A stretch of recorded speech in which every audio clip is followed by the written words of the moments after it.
Sahabat Oase Rohani Katolik yang terkasih, kita jumpa kembali dalam acara kesayangan kita, Oase Rohani Katolik edisi hari ini. Senang sekali saya MIA Syaneta dapat kembali menjumpai Anda semua dan bersama saya telah hadir narasumber kita. Beliau adalah Romo Albertus Purnomo OFM atau akrab disapa Romo Purnomo. Ya, kita sapa dulu Romo. Selamat datang Romo. Terima kasih. Ya, sehat-sehat ya Romo ya. Syukur kepada Allah. Ya. Siap. Sahabat Oase Rohani Katolik yang terkasih, segera saja kita mulai acara ini dan sebagaimana biasanya acara akan dibuka dengan doa yang akan dipimpin oleh Romo Pur. Silakan Romo. Marilah kita berdoa dalam nama Bapa dan Putra dan Roh Kudus. Amin. Allah Bapa Maha Kuasa, Engkau memerintah maka segalanya terjadi. Semoga kami selalu bersyukur atas kebaikan dan kebijaksanaan-Mu, serta mengarahkan hati pada kehendak-Mu. Dengan pengantaraan Tuhan kami, Yesus Kristus Putra-Mu, yang hidup dan berkuasa bersama Dikau dalam persekutuan Roh Kudus, Allah kini dan sepanjang segala masa. Amin. Dalam nama Bapa dan Putra dan Roh Kudus. Amin. Kalian berkata, seorang raja akan memerintah kami, padahal Tuhanlah rajamu. Bacaan dari kitab Hakim-Hakim. Sekali peristiwa, berkumpullah seluruh warga kota Sikem dan seluruh Bet Milo. Mereka menobatkan Abimelek menjadi raja di dekat pohon Tarbantin, di dekat tugu peringatan yang ada di Sikem. Hal itu dikabarkan kepada Yotam. Maka pergilah ia ke gunung Gerizim dan berdiri di atasnya. Lalu berserulah ia dengan suara nyaring kepada mereka, "Dengarkanlah aku, kalian warga kota Sikem. Maka Allah akan mendengarkan kalian juga." Sekali peristiwa, pohon-pohon pergi hendak mengurapi yang akan menjadi raja atas mereka. Kata mereka kepada pohon zaitun, "Jadilah raja atas kami." Tetapi jawab pohon zaitun itu kepada mereka, "Masakan aku meninggalkan minyakku yang dipakai untuk menghormati Allah dan manusia, dan pergi melayang di atas pohon-pohon?"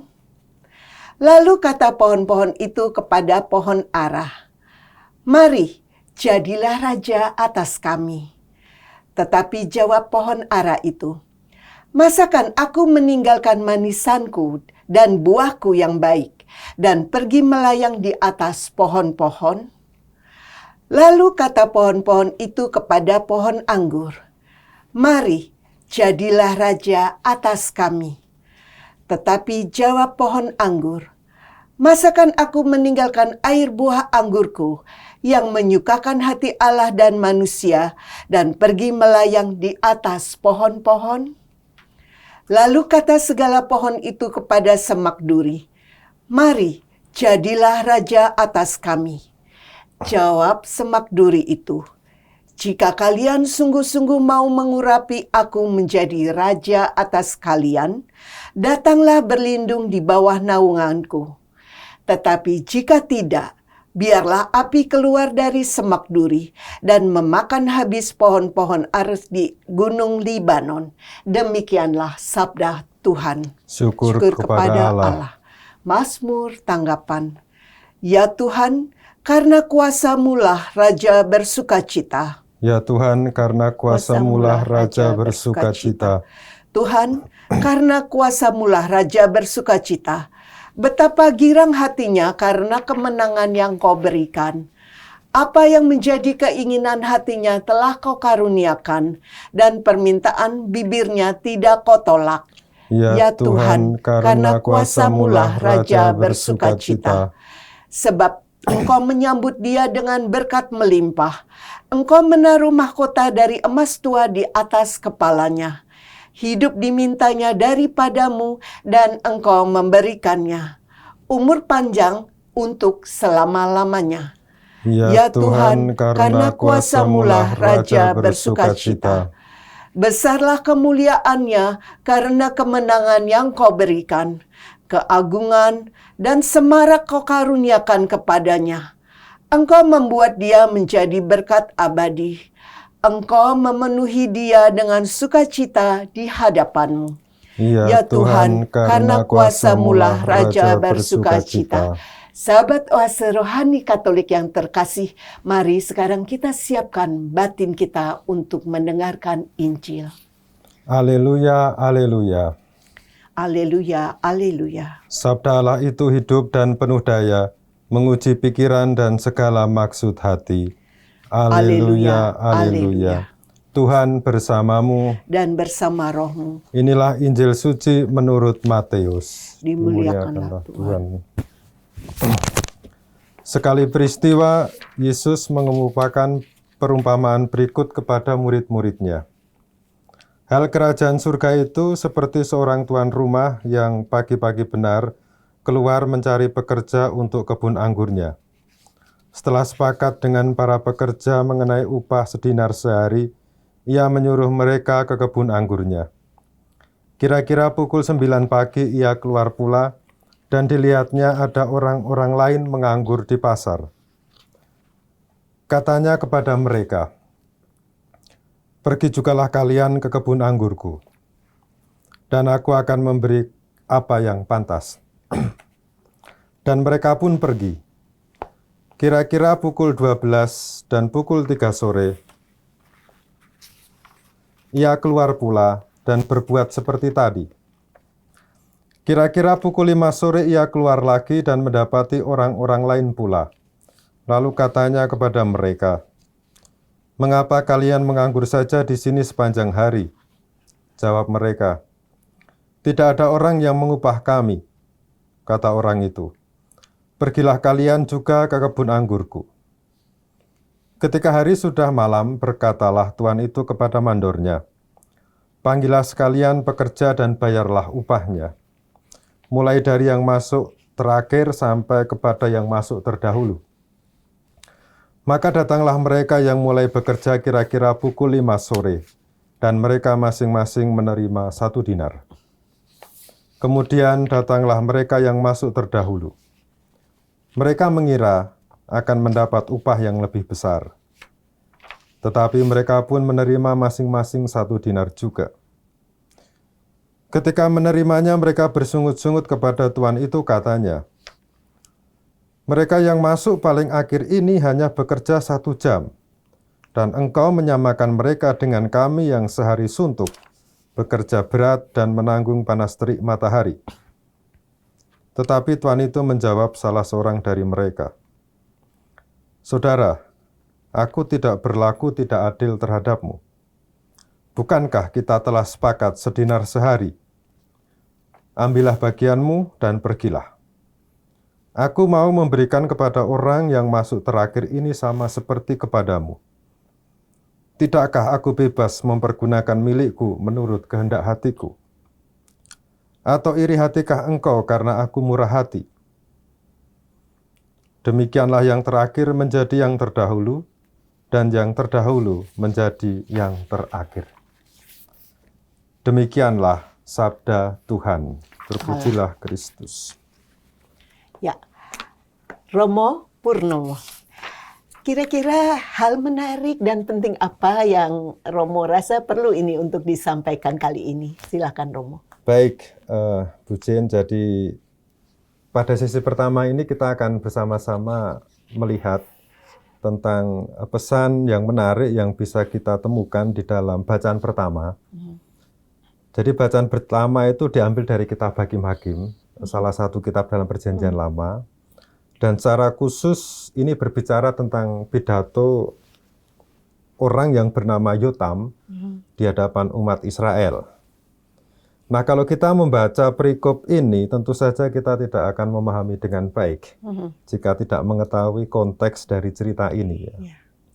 Dan memahami pidato Yotam ini, orang perlu melihat apa sih sebetulnya yang terjadi. Memang orang harus membaca teks sebelumnya gitu ya, supaya tahu kisah ini. Tetapi di sini kita melihat bahwa ada 2 tokoh yang ditampilkan di sini, yaitu siapa? Abimelek dan Yotam. Jadi yang pertama kita harus tahu dulu siapa itu Abimelek ya. Betul. Jadi di dalam kitab Hakim-Hakim di kisah sebelumnya itu dikatakan bahwa Abimelek itu sebetulnya adalah anak dari selir atau anak dari gundik Gideon. Kita tahu siapa itu Gideon, hakim Israel yang terkenal ya.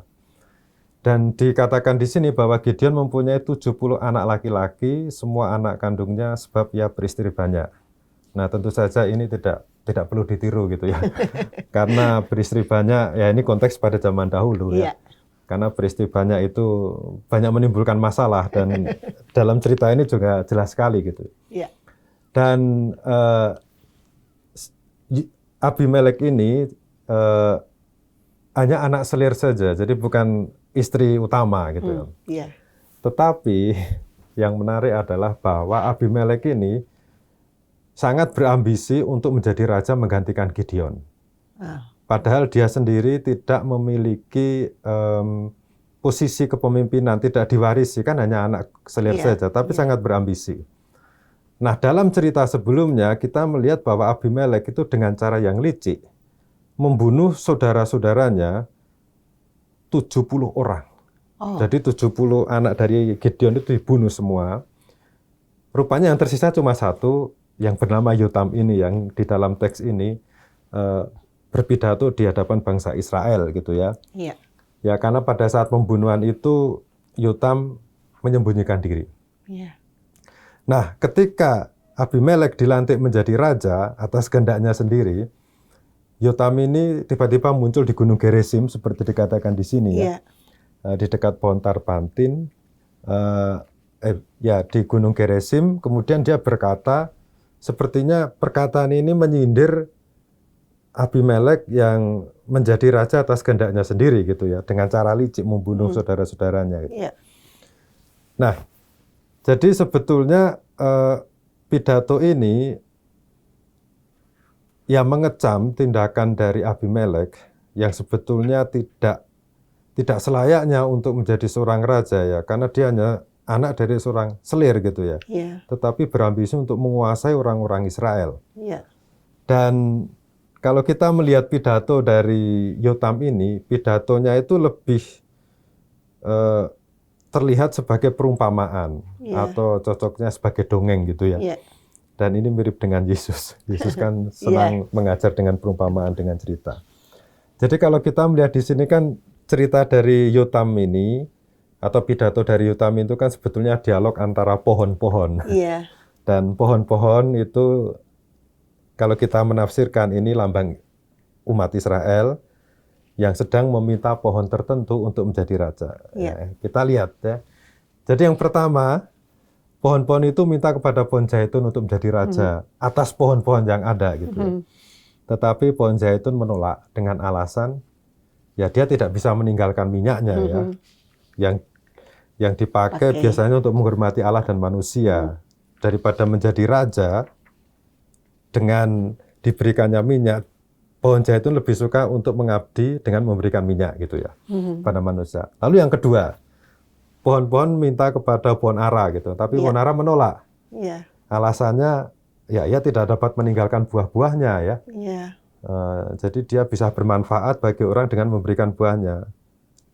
Pohon ara mungkin sadar ya bahwa ya kalau saya menjadi raja apakah saya bisa bermanfaat atau tidak. Lalu yang ketiga, pohon-pohon itu meminta kepada pohon anggur untuk menjadi raja atas pohon-pohon gitu. Tetapi pohon anggur menolak. Alasannya apa? Alasannya karena pohon anggur itu memiliki anugerah Tuhan berupa air yang bisa menyukakan hati Allah dan manusia. Ya mungkin kalau manusia lebih cocok ini membuat mabuk juga gitu ya. Ini ada kesamaan ya tiga jenis pohon ini. Lebih berpikir untuk memberikan manfaat daripada menguasai orang lain atau menguasai pohon yang lain. Nah konyolnya ini yang terakhir ini ya. Pohon-pohon minta kepada semak duri ya. Ya kita tahu apa semak duri ini ya. Tumbuhan yang praktis tidak terlalu banyak manfaatnya. Tapi mungkin ada manfaatnya juga, tapi saya tidak tahu juga ya.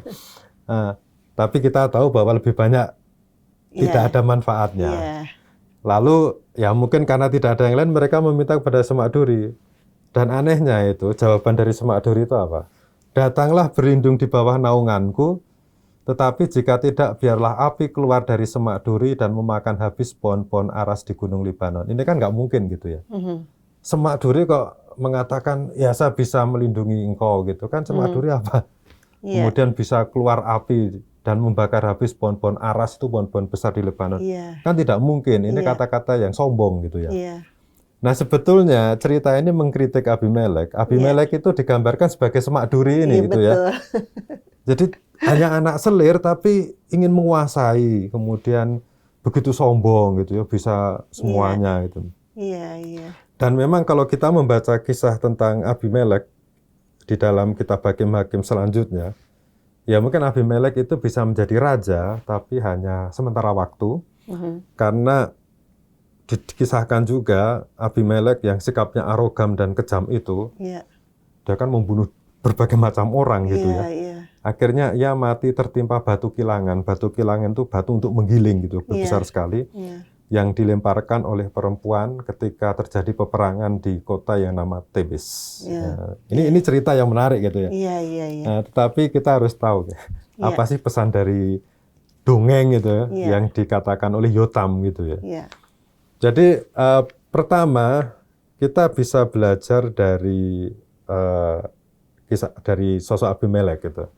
Bukan mengikuti teladannya, tapi jangan mengikuti dia gitu. Jadi kita perlu tahu diri dan introspeksi diri gitu ya. Tahu kemampuan diri, tahu kecakapan gitu ya. Sekaligus kekurangan diri sendiri itu penting gitu ya. Supaya kita tahu kalau kita itu ditawari oleh posisi tertentu, kita harus tahu gitu ya. Jangan sampai kita iya saja tapi begitu mengerjakan tidak bisa gitu ya. Jadi manusia itu sebetulnya punya kelebihan dan kekurangan masing-masing supaya satu sama lain saling melengkapi gitu ya. Kalau semua punya kelebihan jadi supir semua bagaimana dunia ini gitu.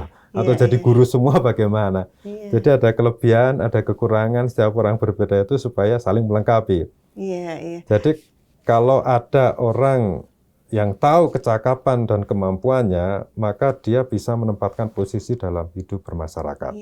Romo, sebetulnya Abimelek ini kan tadi digambarkan sebagai semak duri itu.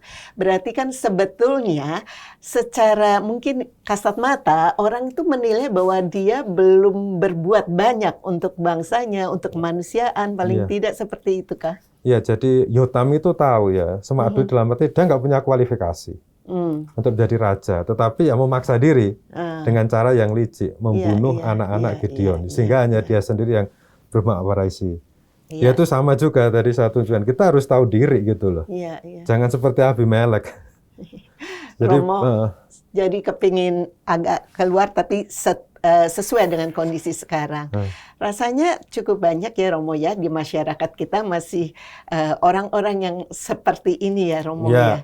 Nah, bagaimana Romo paling tidak kita sebagai umat Katolik ini bisa menjaga atau paling tidak membatasi diri kita untuk tidak terbawa meniru orang-orang dengan sifat Abimelek ini Romo? Ya memang tadi sudah saya tunjukkan, orang harus sadar diri. Sadar diri, pertama. Tahu diri, oh ya, saya itu seperti ini gitu loh. Jadi kalau umpamanya tidak punya kemampuan manajerial yang bagus gitu, jangan berambisi menjadi ketua atau apa gitu ya, karena itu akan merusak gitu ya. Tapi kalau sekarang ini ya untuk jadi ketua lingkungan aja susah gitu ya. Bukan susah dalam arti orang diminta nggak mau gitu ya. Jadi ya sudahlah, ini pelayanan gitu ya. Tetapi dalam hal-hal yang berkaitan dengan kemasyarakatan segala macam, memang kita harus memilih orang yang memang bisa manajerial yang bagus gitu ya. Bukan dalam masyarakat kecil maupun dalam negara, dalam hidup bersama gitu juga. Kita sebagai yang nanti dipimpin, mungkin kita tidak memiliki kemampuan manajemen, tapi kalau kita memilih, kita harus memilih seorang pemimpin yang tahu bagaimana mengurus masyarakat gitu ya. Jadi ini yang penting. Lalu yang kedua ini ya, Jadi kita sekarang belajar dari fabel Yotam ini ya. Bercermin dari pohon zaitun, pohon ara, dan pohon anggur. Jadi mereka itu tidak terlalu berambisi untuk menjadi seseorang yang bukan dirinya gitu ya. Jadi pohon zaitun, pohon ara, dan pohon anggur itu diceritakan di sini, mereka tipikal yang merasa puas dan bersyukur atas anugerah atau bakat yang diberikan Tuhan kepada mereka gitu ya. Dan mereka mengembangkan semuanya itu untuk memuliakan Tuhan. Ya. Jadi ini penting dalam arti orang perlu merasa bahagia dengan pekerjaan, bakat yang sesuai dengan apa yang diberikan Tuhan kepadanya gitu ya. Dan ini justru memberikan kepuasan.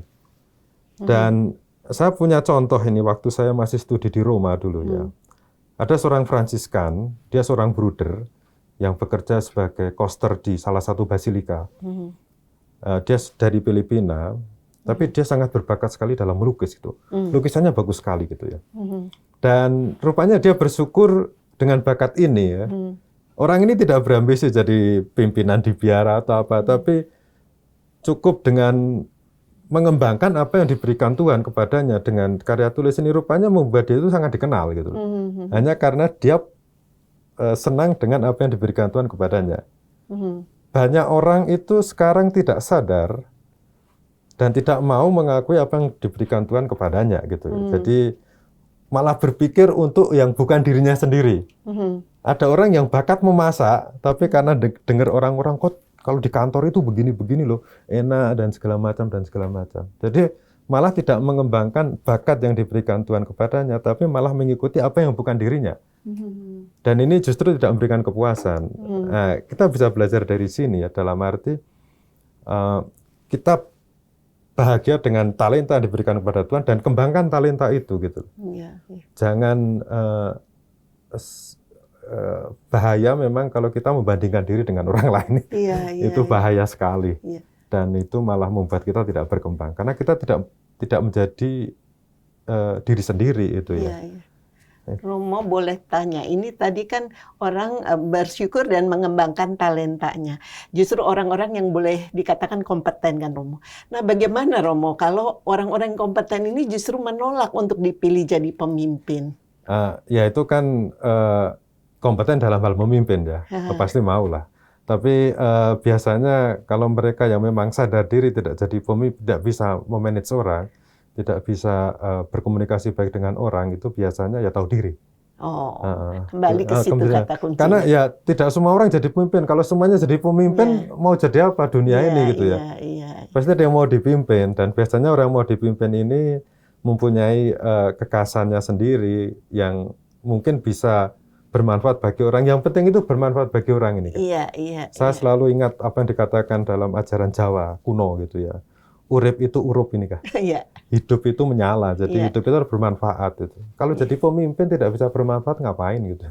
Nggak ada gunanya juga. Gitu. Ya Romo Pur, sayang kita harus jeda sejenak, nanti kita lanjutkan lagi ya Romo. Sahabat Oase Rohani Katolik yang terkasih, kami masih akan kembali setelah jeda berikut. Jangan kemana-mana, tetaplah di tempat Anda.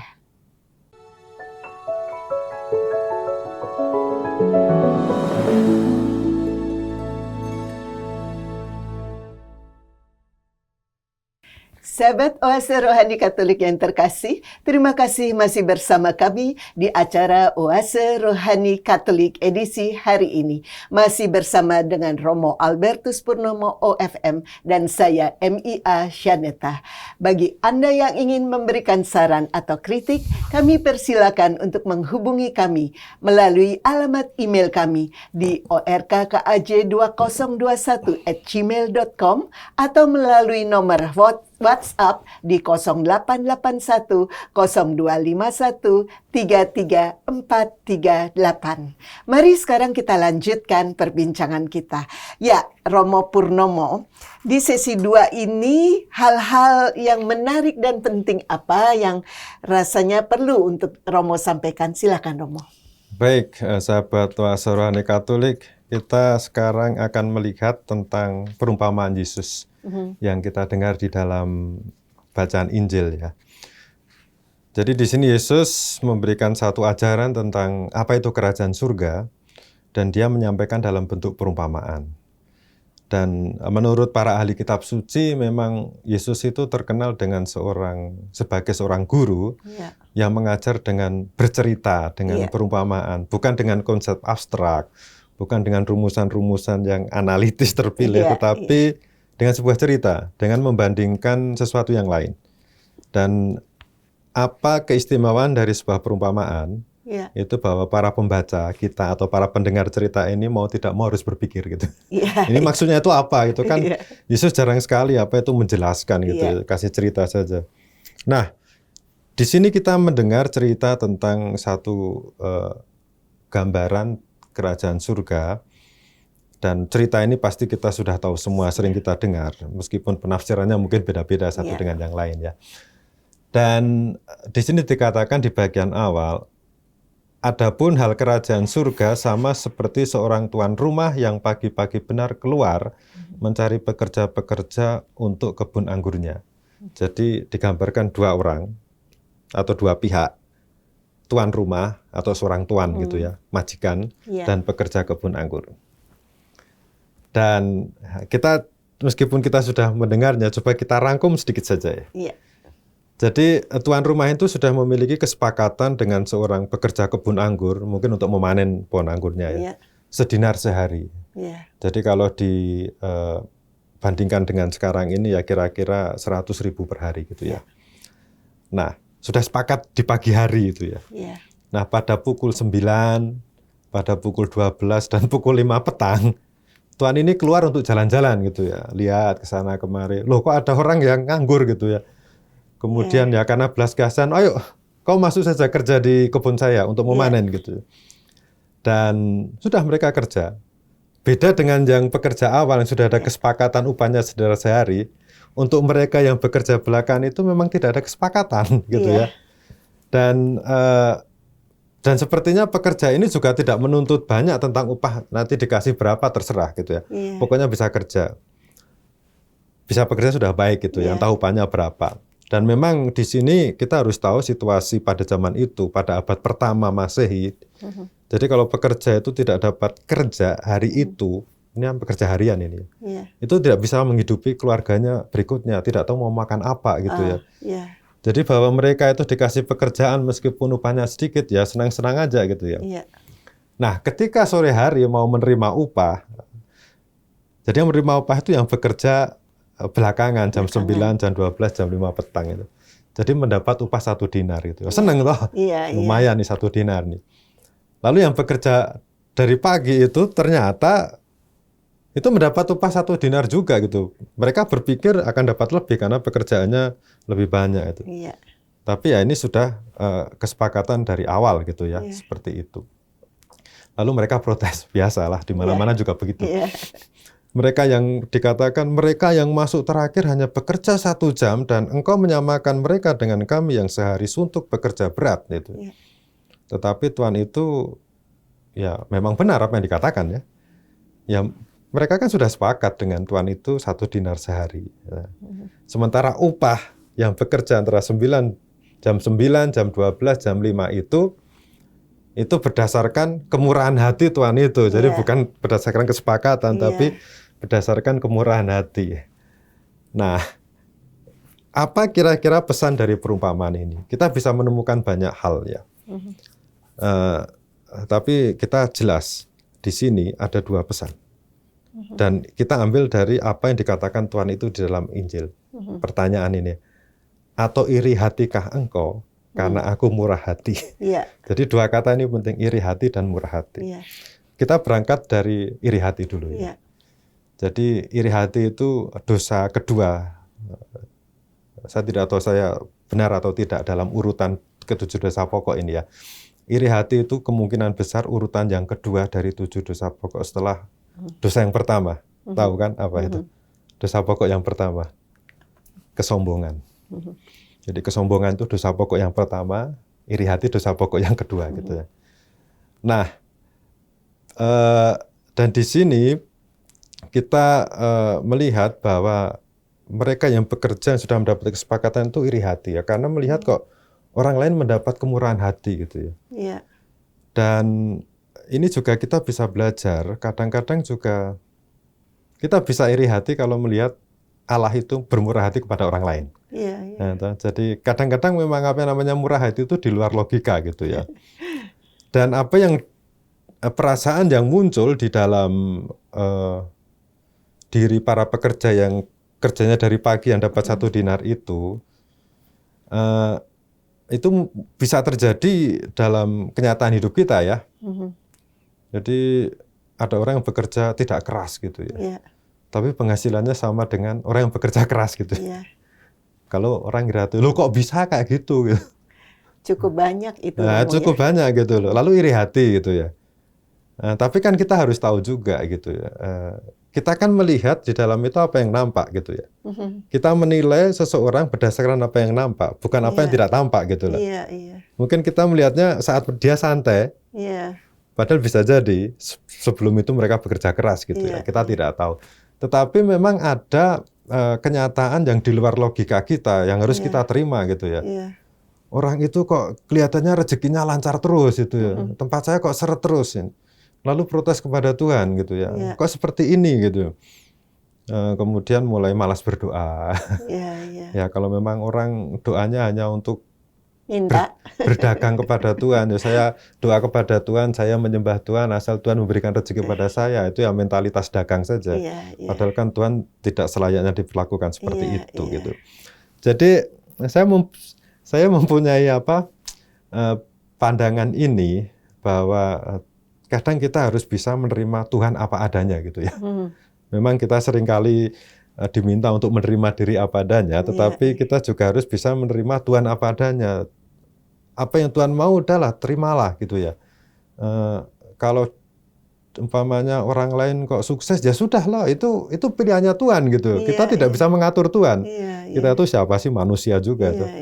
Banyak orang berpikir bahwa dia bisa mengatur Tuhan dengan doa-doa atau dengan tuntutan-tuntutan segala macam. Kalau doanya itu hanya untuk meminta, pasti akan kecewa. Sebetulnya betul. Doa kita itu kan doa yang memang ditujukan untuk memuji Tuhan atas apa yang diberikan Tuhan kepada kita, apapun itu gitu loh. Kita jangan anggap Tuhan itu sebagai, maaf ya, sebagai pelayan kita yang harus memenuhi kebutuhan kita, gitu tidak mungkin itu. Kita harus terima Tuhan apa adanya. Kalau Tuhan mau memberikan kepada A itu rezeki lebih besar daripada saya, sudah toh. Kita harus bisa bersyukur dengan apa yang diberikan Tuhan pada kita gitu. Aduh, dia kok dikasihkan rezeki yang besar gitu ya. Saya kok seperti ini. Kalau saya ya ini ya maaf ya. Kalau saya diberi kesehatan itu udah cukup. Orang lain mau rezeki besar, tapi kalau sakit ya ngapain gitu ya. Kalau saya bisa itu makan. Kan malah ya. Saya bisa makan, saya bisa tidur gitu ya. Kemudian bisa belajar dengan baik, bisa bermanfaat bagi orang. Itu sudah cukup gitu ya. Daripada memiliki banyak hal tapi sakit kan juga susah.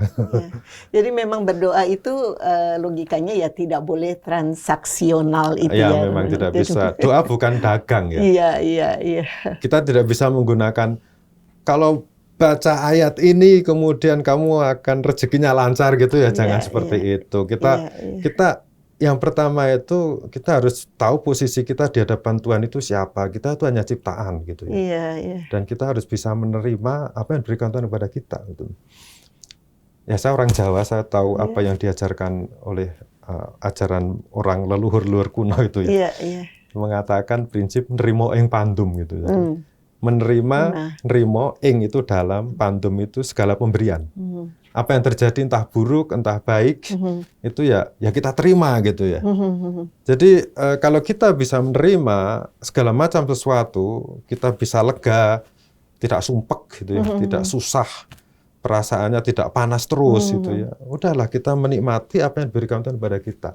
Bahwa orang lain rezekinya lebih besar itu urusan dia dengan Tuhan, bukan urusan dia dengan saya gitu ya.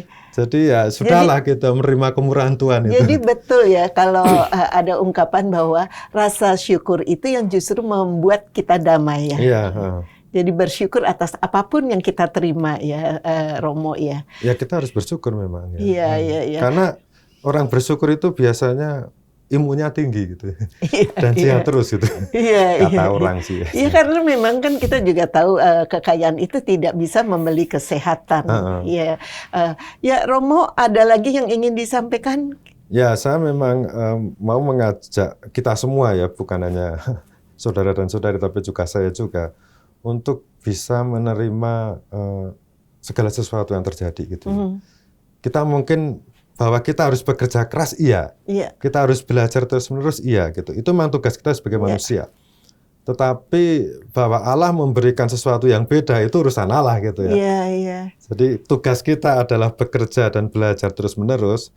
Urusan bahwa kita mendapat rezeki segini, orang lain mendapat rezeki segitu, itu hak prerogatif Allah. Kita tidak bisa mengatur Allah. Jadi berusaha dan berdoa juga berusaha, tapi selebihnya biarlah Allah yang menentukan. Baik, Romo, sayang waktu kita sudah habis, kita harus akhiri acara kita di sini. Sahabat Oase Rohani Katolik yang terkasih, tak terasa kita sudah sampai di penghujung acara. Dan acara ini akan ditutup dengan doa dan berkat melalui Romo Purnomo. Silakan Romo. Marilah kita berdoa. Dalam nama Bapa dan Putra dan Roh Kudus. Amin. Allah Bapa yang Maha Kuasa, kami mengucap syukur atas segala ajaran dan juga sabda Putramu yang kami temukan di dalam kitab suci, yang telah kami terima dan kami renungkan hari ini. Semoga kami semakin menyadari anugerah-Mu dan mau dan mampu bermurah hati kepada sesama, sampai kami Kau persatukan dalam kerajaan-Mu dengan pengantaran Kristus Tuhan kami. Amin. Tuhan bersamamu dan bersama roh-Mu. Semoga Allah yang Maha Kuasa memberkati saudara dan saudari sekalian, Bapa dan Putra dan Roh Kudus. Amin. Terima kasih Romo Purnomo. Sahabat Oase Rohani Katolik yang terkasih, demikian perbincangan kita hari ini. Semoga banyak manfaatnya bagi Anda semua. Romo Albertus Purnomo OFM dan saya MI Asyaneta pamit undur diri. Selamat melanjutkan aktivitas Anda dan salam damai.